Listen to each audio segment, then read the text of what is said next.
Oi, meu nome é Isabela Moreira. Eu vou estar falando sobre radiação solar e temperatura, que está na página 112 e 113 de itinerário. Para dar início, só dando ênfase, já é bem óbvio, né, pelo nome, a radiação solar é a radiação proveniente do Sol, né? E dentro dela, ela é constituída por radiação infravermelha e radiação visível. Então, entre a gente, né, entre a superfície terrestre e a radiação solar, está a atmosfera terrestre, uma das maiores responsáveis de absorção da radiação solar, que é o que nos protege, né? Porque, com certeza, se chegasse 100% de radiação solar no planeta, a gente já teria morrido queimado. Então, aqui eu trouxe alguns tópicos, né, que ajudam na absorção e na proteção entre a camada entre a superfície e a radiação solar. Um deles é os gases da atmosfera, que eles são responsáveis por refletir de volta para o espaço 6% da radiação solar. Temos aqui o que eu já tinha falado sobre a radiação infravermelha e a radiação visível. E também temos as camadas, que são as responsáveis, né, através do dióxido de carbono e do vapor d'água, de absorver quase 96% de radiação solar emitida pelo Sol.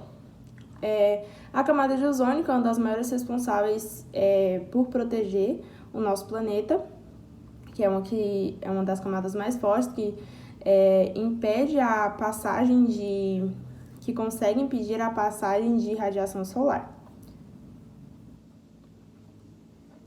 Aqui nós temos eu trouxe um gráfico, né, sobre a absorção e reflexão de alguns elementos que conseguem nos proteger também da radiação solar. As nuvens, elas conseguem absorver 3% da radiação solar e refletir de volta para o espaço 15%. A superfície terrestre, como eu já havia falado no slide anterior, ela consegue absorver 96% da radiação solar. Os oceanos, eles conseguem absorver 10% e a atmosfera, ela consegue absorver 16%. Aqui a gente vai começar a falar um pouquinho sobre o efeito estufa, porque ele está diretamente ligado, tem tudo a ver com a radiação solar. Então, mais ou menos o que acontece? A radiação do Sol, ela consegue penetrar porque, como a gente já estudou e viu muitas vezes no espectro eletromagnético, a radiação ultravioleta ela é bem mais forte do que a radiação infravermelha. Então, a radiação consegue penetrar, apesar de tudo que eu já tinha falado, apesar de ser absorvida um pouco pela atmosfera, ser absorvida pela superfície, ela consegue entrar até a superfície. E a radiação infravermelha não consegue sair, porque as camadas conseguem impedir, por ela ser mais fraca, ela não consegue sair. A radiação infravermelha, no caso, que é emitida pelos objetos terrestres, né? Porque a gente sabe que quase tudo na nossa Terra, principalmente nos dias atuais, emitem radiação, principalmente por sua alta temperatura. Então, a radiação infravermelha não consegue sair e a radiação ultravioleta, no caso a radiação solar, consegue entrar. Então, é o que traz o aquecimento. Isso, por um lado, é bom, né? Porque se não tivesse isso, como eu já tinha falado, esse efeito estufa não é à toa. É uma estufa mesmo, é para manter a vida, para manter aquecido, porque senão o nosso planeta já teria congelado. A gente sabe que atualmente, né, esse efeito estufa está sendo ligado com o aquecimento global, porque pela influência humana, né, tem agravado. Então, a temperatura que era para estar ali equilibrada não está mais. Então, não é mais o calor adequado para o planeta Terra. Ele está desequilibrado, está mais alto, e esse efeito estufa vai acabar queimando e não só aquecendo, né? Vamos fingir que a gente é uma grande panela, né? E a gente aumentou a saída de fogo. No caso, ela vai aquecer mais do que era para ela aquecer, né? Eu vou deixar um videozinho agora para vocês assistirem um pouco mais, um videozinho interessante, só falando um pouco mais sobre efeito estufa, mas é só relacionando radiação solar e temperatura. A Terra e a Lua estão basicamente na mesma distância do Sol, e mesmo assim, a temperatura média na Lua é de 18 graus negativos. E pior ainda, varia de 170 graus negativos durante a noite a 100 graus positivos durante o dia, frequentemente superando as temperaturas mais quentes e mais frias já registradas na Terra. E enquanto os dias e noites na Lua são cerca de 14 vezes maiores do que na Terra, a relativamente rápida rotação do nosso planeta não é o que nos salva dessas temperaturas malucas. O que nos protege é a nossa atmosfera. Durante o dia, ela serve como um escudo, bloqueando os raios solares mais nocivos e cerca de 1/3 da luz. Ao mesmo tempo, ela retém radiação infravermelha, também conhecido como calor, que irradia para fora da nossa superfície aquecida pelo Sol, evitando que a gente congele durante a noite. Para que a nossa atmosfera absorva qualquer tipo de radiação, ela precisa ter algumas partículas eletricamente carregadas para que as ondas eletromagnéticas trabalhem. E a maior parte da nossa atmosfera é composta de moléculas de gases que não têm uma carga elétrica. Elas todas têm um número equilibrado de prótons positivos e elétrons negativos. Mas algumas moléculas mantêm a maioria dos seus elétrons negativamente carregados de um lado, criando um desequilíbrio que permite balançar de um lado para o outro, absorvendo a energia de raios infravermelhos que passam por ali.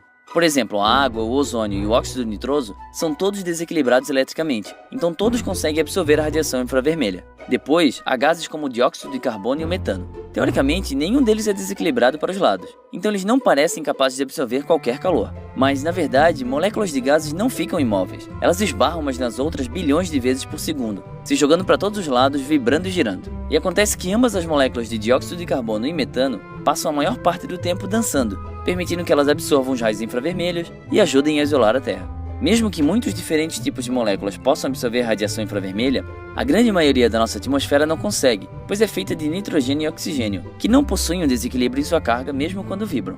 De qualquer maneira, aquele 1% estável absorve tão bem os raios que consegue interceptar cerca de 90% do calor que tenta escapar da Terra. Cada raio capturado faz um passeio pela atmosfera e a maioria acaba retornando para a superfície pelo menos uma vez antes de escapar para o espaço. Nós não precisamos visitar a Lua durante uma noite congelante para saber o quão importante esse jogo de pinball com os raios é importante para a Terra. Registros de temperatura dos nossos climas mais frios mostram que pequenas variações do dióxido de carbono produzem grandes mudanças na temperatura. Eles mostram também que, em comparação com os últimos 800 mil anos, o jogo hoje é muito, muito mais difícil. Agora a gente vai falar de outros fatores de transmissão de calor. Um deles é a condução, né? Que é quando o Sol transporta energia térmica para o ar por contato direto. Ela acontece costumamente mais em regiões baixas, perto da superfície, né? E também temos a convecção, que é quando o calor é transportado para a alta atmosfera pelas partículas de ar, ou seja, essa aqui, que é a condução, acontece em lugares mais baixos e essa aqui acontece em lugares mais altos, né? Como já está dizendo, na atmosfera. Aqui nós temos outros fatores, que eu já falei de alguns, como a influência humana, e algumas outras influências, que mexem tanto com a incidência de radiação solar quanto com a temperatura do nosso planeta. Um deles é a localização, que é uma das principais, porque a gente sabe que o nosso planeta não recebe igualmente, assim, da mesma forma, a radiação em todo o planeta. A gente sabe que tem diferença por exemplo, do Equador para os polos, né? E é isso que diferencia, por exemplo, as estações do ano, temperatura, clima, né? Como eu também já botei aqui. Então, a localização influencia muito na incidência do Sol na Terra, na incidência da radiação solar na Terra. A influência humana, como eu já falei, porque ela tem dificultado muito o equilíbrio térmico na Terra e tem deixado que cada vez mais as camadas sejam destruídas, né? Como eu falei lá no início, a camada de ozônio é uma das que mais protegem a Terra. E a influência humana tem destruído essa camada, ou seja, uma coisa que era para entrar só em pequena parte, apenas para aquecer e nos manter vivos, hoje está entrando em grande parte e nos causando mal, né? Pode causar doenças, podem causar risco em plantações, queimadas e muitos outros fatores. Massas de ar. As massas de ar, elas vão influenciar bastante, que é quando a gente, sabe, vê aquele tempo turvo, ver aquele dia mais fechado, sabe? Vai influenciar bastante a entrada de radiação solar na nossa Terra. Porque vai ter... É como se fosse mais camadas para a radiação ter que atravessar. Então, ela vai se enfraquecendo a cada camada que ela consegue atravessar até chegar na superfície. Aqui nós temos as estações, né? E os climas, como eu já falei. Eles vão interferir bastante, né?